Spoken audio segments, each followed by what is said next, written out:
কালকে যে এখানে যে বাসাটা ভাঙচুর হয়েছে এই সম্পর্কে কিছু জানেন আপনি? তো শোনেননি মানুষের মুখে? কিছু শোনেননি? কে ভাঙচুর করেছে এটা জানেন না? না জানি না। এমনি এমনি ভেঙে গেছে নাকি ঝড়ে? কেমন করে কখন জানি না তখন আপনার নাম দেবো যে ওই লোকটা না না ঠিক আছে, আপনি জানেন না, আমি ঝড়ে গেলে ভাঙতে হ্যাঁ, পারে। তাই তো করেছি।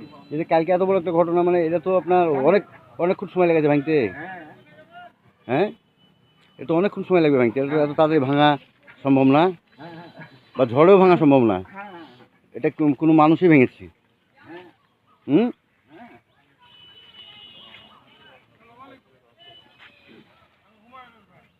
আচ্ছা।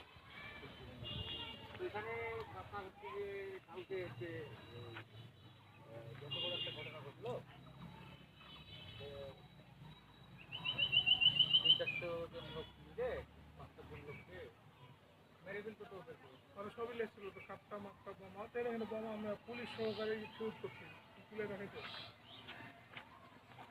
সব নিয়ে আসছি কাপটা মাপটা যা আর পরিকল্পিত ভাবে মারতে মেরে ফেলার উদ্দেশ্যে আসছে। হ্যাঁ মারা ফেলার উদ্দেশ্যে এসেছিল, দেখাচ্ছিল তো আপনার মাকে মেরেছেন, বোনকে না, হ্যাঁ, মেরেছেন। সবাই তো।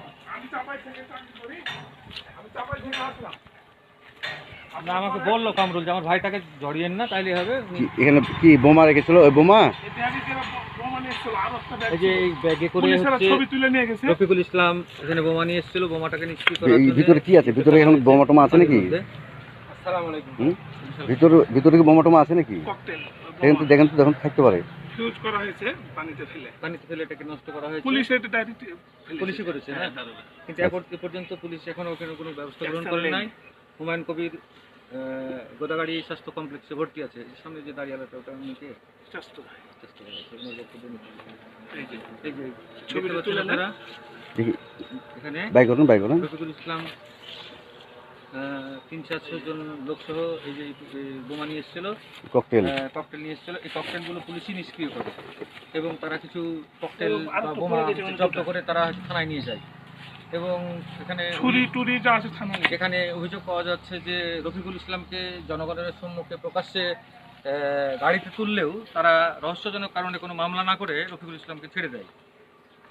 এবং বোমা এখানে পরিত্যক্ত অবস্থায় রেখেও যায়। এই অবস্থায় আমরা যে দেখতে পাচ্ছি পুলিশে ফেলে ককটেল, দিয়ে গেছে, আর এটা হচ্ছে ডিসপোজাল করা হয়েছে এবং বেশ কিছু হচ্ছে বিস্ফোরক হচ্ছে গোদাগাড়ি থানা নিয়ে গেছে এবং সেই রফিকুল ইসলামকে সঙ্গে করে। কিন্তু রফিকুল ইসলাম বহালচর হয়েছে, তার বাসায় অবস্থান করছে বলে আমরা জানতে পেরেছি। এখন পর্যন্ত কোনো মামলা হয় নাই। সেকেন্ড অফিসারের কথা বলা হলে সে কথা বলতে পারে।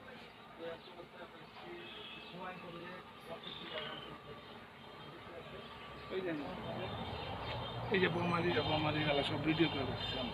ভিডিও আছে? হ্যাঁ, আচ্ছা, ই করেন আপনি একটু আমাদের হোয়াটসঅ্যাপে আমি দিতে পারবো না, আপনারা আচ্ছা, নিয়ে নিতে হবে। দিচ্ছি, আমি নিচ্ছি।